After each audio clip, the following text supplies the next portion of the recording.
Hi, in this JetSmartFilters tutorial, I'm going to show you how you can add a custom date range filter like this to your website. This type of filter would be really helpful if you only want to display posts that fall within a certain time frame. So here's what we're going to be pulling off in this tutorial. What you could do is have the user click a start date. So let's go ahead and start on June 11th. And let's just go to, let's say, the 13th. Then what you can do is hit apply. And now what's going to show is only posts that start within that date range of June 11th through the 13th. So now I'm going to jump into the back end and show you how you have to set everything up in order to pull this off. The first thing we need to do is create a meta field that's tied to a post type. So in this situation, let me show you how I have everything set up so it makes a little more sense as you follow this tutorial. So as you can see right here, I have a custom post type called locations, and I just have a handful of posts right here with all the different countries right here. And inside of each one of these is where you can go ahead and assign the date. So what we need to do is create this meta field, and then the filter will all work correctly. So in order to pull this off, what I did is I went over to my post types, underneath locations, right here where it says meta fields, you're going to need to go ahead and add a new meta field. So I have this one right here called date. So if you want to follow this tutorial exactly, what I recommend is just labeling everything like I have it here. So the label is called date, and the meta field, which is going to be important later in this tutorial, is just called date. Then underneath here, you could just choose field. Underneath the field type, make sure you choose date. And then this is really important. Make sure that you click this right here where it says save as timestamp. Then what you can do is just keep everything else down here as default and just click update post type. So now what you need to do is make sure that you go to each one of your posts, and underneath where it's the meta field, just make sure you have something assigned to this. So once you assign a date to each one of these, now I'm going to show you how you can create your listing post and show that inside of your feed. So right here is what the listing grid is going to look like. What I want to do is just show you how you can highlight and show on the listing grid itself the date, the meta field that we just created. So let me jump over into my listings. And I already have this one right here, but you're just going to go ahead and click add new. Make sure that you choose the correct post type. So my situation, it was just called locations. Give it a name, and then I'm just going to choose Elementor for this one. So let me jump into this and show you how I have that date set up. And as you can see right here, what I'm doing is I just have a featured image right here. So I'm using a dynamic image post thumbnail. And this one right here is just using a dynamic field widget. And as you can see, I'm just doing the post title. So right here is what we're going to be pulling off. And in this situation, you could just pull in the dynamic field widget. Then underneath metadata, just choose right here where it says date. So if you remember, we added that meta field underneath the post type called locations. So just go ahead and click date. And when you do that, you're going to notice the string is going to look a little bit weird. So what we need to do is go underneath where it says filter field output. Go ahead and enable that. Then on the very first one, just choose right here where it says format date. So as you can see, it's going to make it where it's easier for the user to read it. So it's going to do it in the format of the month, the day, and then the year. Then down here, if you want to add a little bit extra in front of it, you can go ahead and say customize field output. And I already have this one right here. So by default, it's always this. So if I remove this, this is how it's going to look. And then you could just paste in any sort of like simple HTML here. So I'm just using a strong tag. And in front of it, I just wanted to add the word starting. So that's how you can display your meta fields right here inside of your listing. Then I just have a regular excerpt, and I'm just linking it right here. Pretty standard stuff for your listing grid. So now you can see dynamically that the user is going to be able to see when that event or date is. So just go ahead and update that. And now let me show you how to create the filter. So now we can go ahead and add the JetSmartFilters, and then we can add it to the page. So what you need to do is go underneath Smart Filters right here and just click add new. And then give it a filter name. And I'm just going to give it locations, date range, something that you can remember. Now what we need to do is select this button where it says date range. And then let's go ahead and choose filter by. So they give you two different options here. So this is really nice. In this tutorial, we're going to be just showing how to do the metadate. But if you wanted to do it where it was the post date instead, so if you wanted to have it where whenever you create the post, that's where you can do your date ranging. That's where you go ahead and choose posted or modified, and they give you some other options. But let's go ahead and choose the metadate. And I do recommend just keeping it like this. This is a simple way to have your date format. So month, day, year. And then what you need to do is just scroll down where it says the query variable. This is where we're going to type in the word date. Then down here, what we can do is add a label for their filter. So you can go ahead and just do something like this, choose date range. And if you didn't use the default one called date, where you can get that information, if you go back into your post type, go to your locations.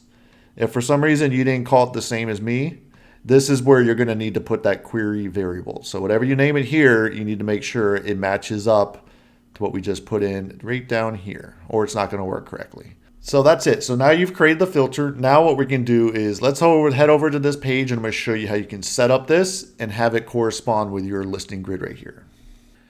And here we are inside of that page, and on the right side you can see right here I'm just using the listing grid that we created.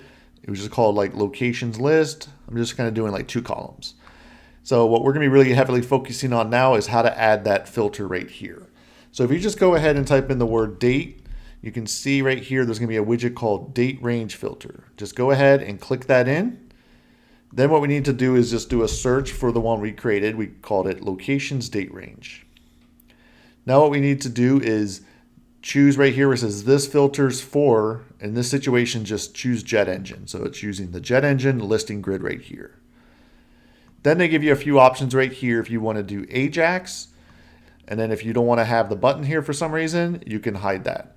But let's go ahead and just keep the button, and let's do Ajax, apply, and then you can choose the icon for all of this. But let's go ahead and just test it to make sure everything's working. So go ahead, hit update, and then view it on the front end, and let's see if it works correctly. And here we are. So if you go ahead and just click inside of here, and the dates should start right here. You can see on the 12th. So let me go the 12th through just the 15th. And then you hit apply. Now you can go ahead and see that it's only going to show the post for the 12th, the 13th, and the 14th. So it's just doing whatever's in between those ranges. And if you jump back into your widget right here, they give you a lot of different options for the styling, which is pretty useful because sometimes you might need to control how the calendar is going to look. So if you go underneath your styling right here, you can click on calendar. And as you can see right here, when you start to click and drag some of these offsets, you can see you can make it offset depending on where they click. And let's just make that back to 0, 0. You can choose the width of how wide you want your calendar. So that's nice. And they give you the different responsive options too. So you can always change the background colors, kind of standard stuff. Down here, you can do like the navigation arrows. So if you need these bigger, you can always go ahead and visually just change that right here. And the inputs, this is pretty important. Sometimes you may want to have it where they can bump up to like each other like that, or have a little bit of a gap. So they give you tons of different options right here. Then if you go back underneath content, you can see right here there's a button that says show filter label. You can turn that on. So if we jump back into the JetSmartFilters, again, this label is right here. So whatever you type in right here, when you enable this on, that will show right here. So when you click on that label, you can go underneath your style label, and you can choose your typography settings right here. So if you need bigger or smaller or anything like that, you can change that right here. And if you want to give the user the ability to clear out these dates, what you can do is go back into your widgets and just type in the word remove. And then there's going to be this widget called remove filters. So what that's going to do is give the user the ability to click this and then clear that out. So what you need to do is just click right here and just choose this filter is for Jet Engine. And it automatically is going to know that it's tied to this one right here. And then just choose Ajax, and whatever you want to have it called, this is what the button text is right here. So let me hit refresh and show how that works. So if the user is here, that button isn't going to show up until you hit the apply. So if I go all the way to the 16th, hit apply. So now the user is going to have the ability to just click and remove the filter. So you can go ahead and click that, and now they're back to the way it was. So it's going to display all of the post.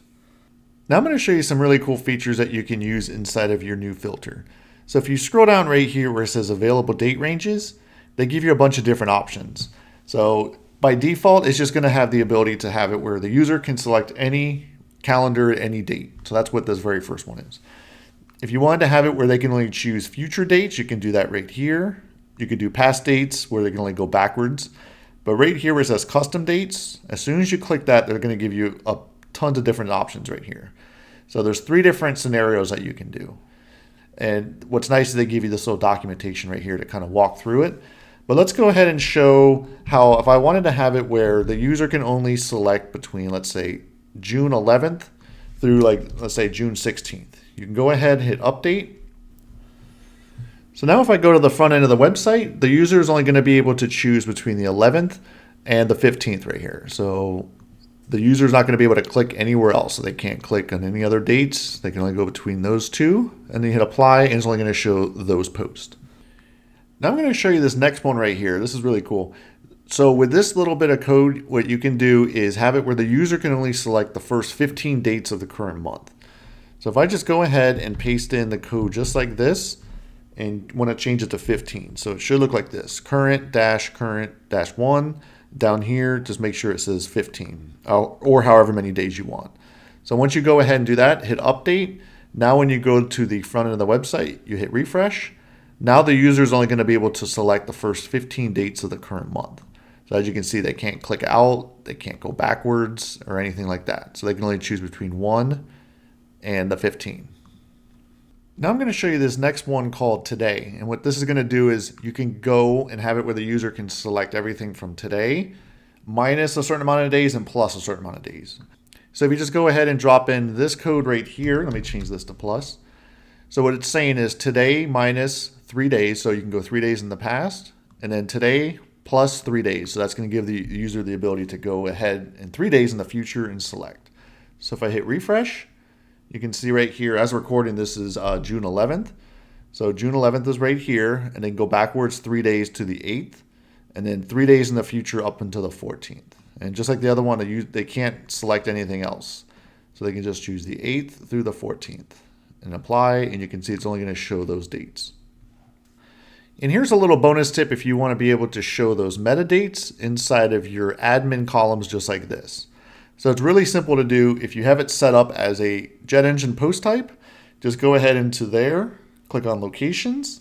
So what you need to do is go down here and choose a new admin column. So just go ahead and click new. Let me show you how I have mine set up. So the title right here, I'm just calling it event date. So that's what's going to show up right here. So you're going to want to call it something different than just date, because date is the date of the post when it was published. So now what you need to do is go underneath custom callback, and then right here where it says select from existing callbacks. What's nice is they give you this one right here.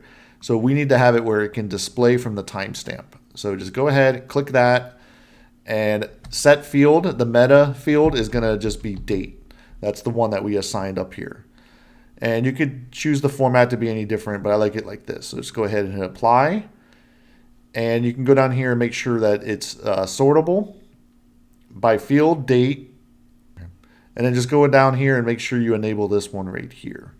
So go ahead, hit update, and now when you refresh on your custom post type, it should show up right here. And what's nice is you can sort it. So if you have a whole bunch of dates, you can see by June 12th, and if I click that, it goes to June 18th.